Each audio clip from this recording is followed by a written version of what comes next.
Ինչ խաղաղություն են պատկերացնում Հայաստանի համար Նիկոլ Փաշինյանն ու Իլհամ Ալիևը։ Փաշինյանական խաղաղության մեջ Հայաստանը պետք է սահմանադրությունից հեռացնի հեղումը անկախության հռչակագրին։ Փաշինյանական Հայաստանը պետք է պայքարի անջատողականության եւ ազգայնականության դեմ, ինչը ըստ էության նշանակում է, որ կարելի է խաչ դնել այն խոսքի ազատության վրա, որը դուր չի գալու Ադրբեջանին։ Փաշինյանական Հայաստանում պետք է հետապնդվի հայ առաքելական Սուրբ եկեղեցին, որը կրողն է մեր բազմադարյան արժեքների։ Նոր խաղաղեցված Հայաստանում մեր երկիրը պետք է ընդունի 300,000 ադրբեջանցիների մշտական բնակեցման համար։ Սա է խաղաղությունը։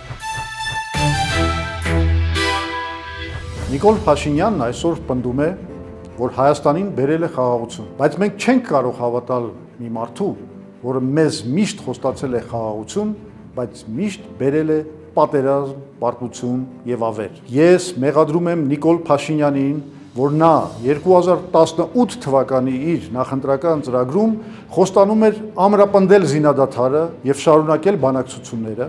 բայց 2019 թվականին մերժեց ՀԱԿ Մինսկի խմբի կողմից իրեն ներկայացված հարցի կարգավորման բարենպաստ լուծումը եւ մեր երկիրը տարավ դեպի անհավասար պատերազմ,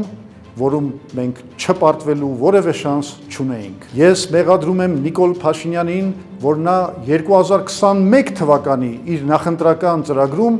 խոստանում էր իրագործել իր իսկ կողմից ստորագրված պլանը, խոստանում էր, որ մենք մուտք ենք գործում խաղաղության դարաշրջան, խոստանում էր, որ կապահովի Արցախի դեօկուպացիա եւ անջատումը Ադրբեջանից, բայց իր իսկ որոշումով ճանաչեց Արցախը Ադրբեջանի կազմում, ինչի հետևանքով տեղի ունեցավ հայկական պատմական բնօրրանի ոչնչացումը։ Ես մեղադրում եմ Նիկոլ Փաշինյանին, որ այս ընտրություններում նա երրորդ անգամ խոստանում է մեզ խաղաղություն, կատարելով նույն խաբեությունը, ինչը նախորդ երկու ընտրություններում։ Եվ ես մեղադրում եմ Փաշինյանին, որ նա սովորական քաղաքական խաբեբայ է, որը փորձում է նույն սուտը արդեն երրորդ անգամ ծախել մեր ժողովրդի վրա, ներկայանալով որպես խաղաղության կուսակցություն։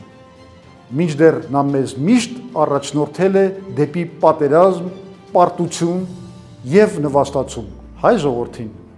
երբևէ չի խաբել միայն Հայ ազգային կոնգրեսը, որը եղել է հաղթանակի եւ խաղաղության կուսակցությունը ի սկզբանե եւ որը գիտի խելամիտ ուղին դեպի ինքնիշխան խաղաղություն։